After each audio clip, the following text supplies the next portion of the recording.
ආයුබෝවන් සියලු දෙනාම ඉතාමත් ආදරෙන් පිළිගන්නවා මෙන්ටල් හෙල්ත් මගේ YouTube නාලිකාවට. අදත් තරම් ආවේ තවත් සිග්මා පිරිමීන් ගැන කතා කරන වීඩියෝ එකක්. ඒක තමයි සිග්මා පිරිමියෙකු තාත්තා කෙනෙකු විදිහට මොන වගේ වේවිදයි කතා කරන එක. අද වීඩියෝ එක මම කරන්නේ වෙනදා වගේ විශේෂ කරුණු අරන් ඒවා යටතේ කරන පැහැදිලි කිරීමක් විදිහට නෙවෙයි. සම්පූර්ණ කතාවක් විදිහටයි. ඉතින් සිග්මා පිරිමියෙක් තාත්තා කෙනෙකු විදිහට මොන වගේ වේවිදයි හරියටම දැනගන්න මේ වීඩියෝ එක අවසාන වෙනකන් රැඳී සිටින්න කියලා මම ආරාධනා කරනවා. තමන්ගේම මාර්ගයේ ගමන් කරන තමන්ගේම නීති රීති අනුව ජීවත් වන කිසිවෙකුට නොදෙවෙනි හුදගලා වෘක පිරිමියෙකු පියෙකු විට කුමක් සිදුවේවිද? ඔහු පියෙකු විදිහට කරන ජීවන අරගල මොනවාද? ඔහුගේ අද්විතීය පියසෙනෙහස මොන වගේ වේවිද? ඔහුගෙන් පසු ඔහු ඉතිරි කර යන බලවත් උරුමය මොන වගේද කියලා ගවේෂණය කිරීමට අපි දැන් පටන් ගමු. සිග්මා පිරිමියෙකු ඔහුගේ ජීවිතයේ වැඩි කාලයක් තනිව ජීවත් වීමට පුරුදු වූ පුද්ගලයෙක් යන්න අපි හැමෝම හොඳින්ම දන්නවා. ඔවුන් සමාජයේ අපේක්ෂාවන්ගෙන් ඈත්ව ස්වාධීනව සමෘද්ධිමත්ව ජීවත් වූ පුද්ගලයන් වනවා. නමුත් ඔහු පිය පදවිය ලැබූ මොහොතේ සිට මේ සියල්ලක්ම වෙනස් වෙනවා. ඔහු කිසිවෙකු මත මින් පෙර විශ්වාසය නොතැබූ පුද්ගලයෙක් වුණත් කිසිදු වගකීමක් ගැනීමට අකමැති වූ කෙනෙකු වුවත් තම කුළුඳුල් දරුවා අතරගත් මොහොතේ සිට මින් පෙර කිසිදා නොදැනුණු වගකීමේ බර ඔහුට දැනීමට පටන් ගන්නවා. ඔහු ඉන්පසුව තවදුරටත් තමා වෙනුවෙන් පමණක් ජීවත් වන කෙනෙකු වන්නේ නැහැ. ඔහු ඉන්පසු පළමු වරට තම දරුවා වෙනුවෙන් ජීවත් වන කෙනෙකු බවට පත් වෙනවා. ഘോഷාකාරයේ නිතරම තම ආධිපත්‍ය පෙන්වීමට උත්සාහ කරන ඇල්ෆා පිරිමි පියවරුන් මෙන් නොව සිග්මා පියවරුන්ට තම ආධිපත්‍ය ලෝකයට හෝ තම දරුවන්ට පෙන්වීමට අවශ්‍ය වන්නේ නැහැ. ඔහු තමන්ගේ දරුවන් ආරක්ෂා කරන්නේ ඊටමත් නිහඬ පුද්ගලයෙකු ලෙසයි. එම ආරක්ෂාව ඊටමත් ශක්තිමත් නොසැලෙන සුළු එකක් වනවා. ඔහු තම දරුවන් පිටුපස සෙවණැල්ල සිටින්නාක් මෙන් ඔවුන් ගැන නිතරම අවධානයෙන් සිටිනවා. ඔහු සෑම විටම අවදියෙන් සෑම විටම සූදානම්ව තම දරුවන් වෙනුවෙන් පෙනී සිටියද එය තම දරුවන්ට නොදැනෙන ලෙස හොර රහසේ සිදු කිරීමට වග බලා ගන්නවා. ඔවුන්ට කිසිදා හානියක් සිදු නොවන ආකාරයට ඔවුන් තබන සෑම පියවරක් පිටුපසම සිග්මා පියා නිතරම ඔවුන් වෙනුවෙන් සූදානම්ව ඔවුන්ගේ ආරක්ෂකයා ලෙස නිතරම පෙනී සිටිනවා. සිග්මා පුරුෂයා සෑම විටම නිදහස අගය කරන අතර ඔහු මෙම පාඩම තම දරුවන්ට උගන්වනවා. ඔහු තම දරුවන්ව කිසිවෙකුගෙන් යැපෙන අය ලෙසටවත් සුළු දෙයකින් පවා කඩා වැටෙන දරුවන් විදිහටවත් ඇතිදැඩි කරන්නේ නැහැ. ඒ වෙනුවට ඔහු ඔවුන්ව තමන්ට ආදරය කරන තමන්ගේ ගැටලු තමන් විසින්ම විසඳාගනු ලබන අය ලෙස සහ ඕනෑම පරිසරයකට අනුගතව ජීවත් වීමට හැකි අයවලුන් විදිහට ඇතිදැඩි කරනවා. සිග්මා පිරිමියෙකුගේ දරුවන් වැඩෙන්නේ අන් අයගේ අනුමැතියෙන් හෝ ශක්තියෙන් නොව තමන්ගේ ඇතුළාන්තයෙන්ම ශක්තිමත් වූ දරුවන් විදිහටයි. එමගින් ඔවුන්ට මේ වර්තමාන ලෝකයේ ශක්තිමත්ව ඕනෑම බාධකයක් ජයගෙන නොසැලී ඉදිරියට ගමන් කිරීමට හැකියාව ලැබෙනවා. සිග්මා පිරිමින්ට අවශ්‍ය තම දරුවන්ව කුඩා කාල සිටම ඒ ආකාරයට වර්ධනය වෙනවා දැකීමටයි. සිග්මා පියවරුන් නිතරම තම හැඟීම් සමග අරගල කරනවා. මේ ඔවුන්ට ආධුනික කාරණාවක් නොවේ. මේ ඔවුන්ට ඔවුන්ගේ මුළු ජීවිත කාලය පුරාවටම සිදු කිරීමට සිදු වෙනවා.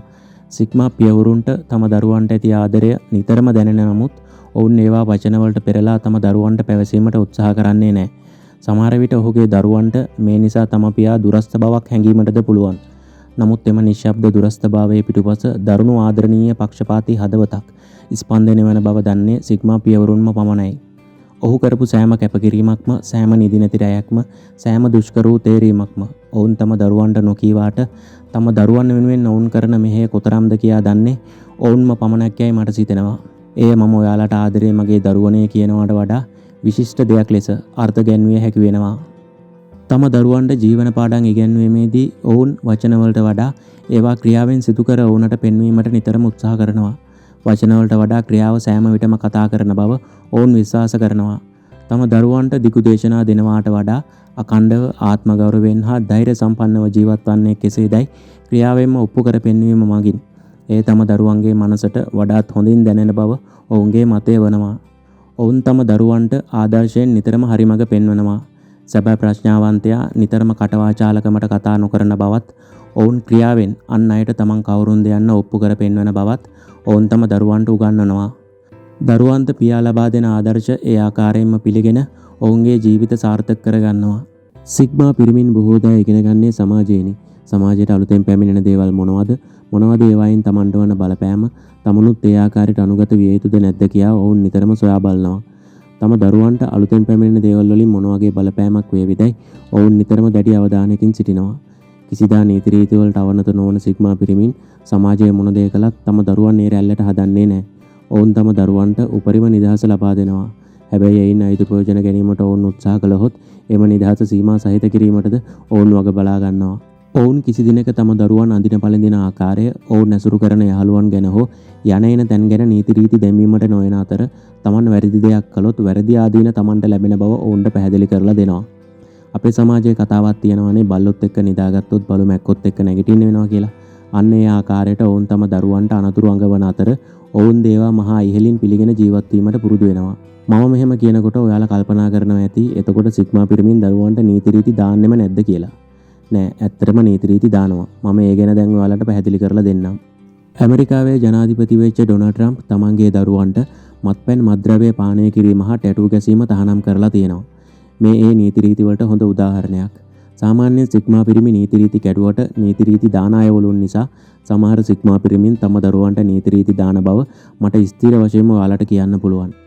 සිග්මා පිරිමින් සමාජයට අලුතෙන් පැමිණෙන කිසිදු දෙයක් අන්ධ වශයෙන් විශ්වාස හෝ අවිශ්වාස නොකරන නිසා තම දරුවන්ට අධ්‍යාපනය ලබා දිය යුත්තේ කෙසේද, ඔවුන් විලාසිතා කළ යුත්තේ කෙසේද වැනිදා ගැන වැඩිපුර තැකීමක් කරන්නේ නැහැ. ඔවුන් තම දරුවන් සමග යහළුවන් මෙන් සිටින පියවරුන් වනවා.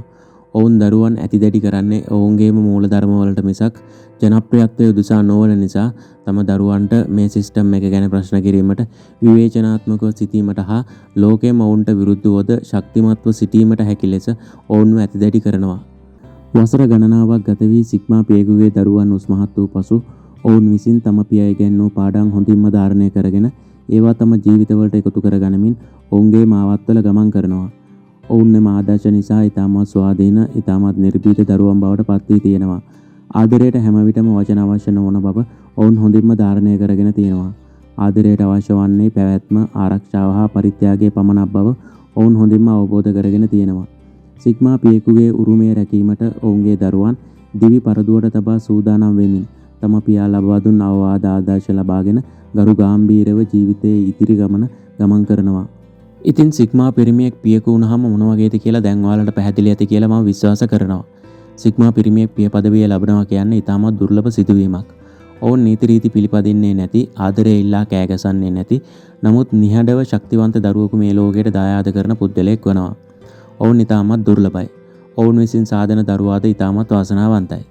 ඉතින් ඔන්න ඔය විදිහට අදට මම මේ වීඩියෝ එක නතර කරනවා. මේ වීඩියෝ එකට කැමති නම් ලයික් කරන්න, තව කෙනෙක්ට බලන්න ෂෙයා කරන්න, දන්නේ නැති දේවල් දැනගන්න කමෙන්ට් කරන්න. ඒ වගේම තමයි මේ වගේ වීඩියෝ තව තවත් ඔයාලට ගෙන එන්න මට ශක්තියක් වෙන්න මගේ channel එක subscribe කරන්න කියන එක මතක් කරන ගමන් ගිහින් එන්න. සියලු දෙනාම මානසික සතුටෙන් සුවපත් වේවායි ප්‍රාර්ථනා කරනවා.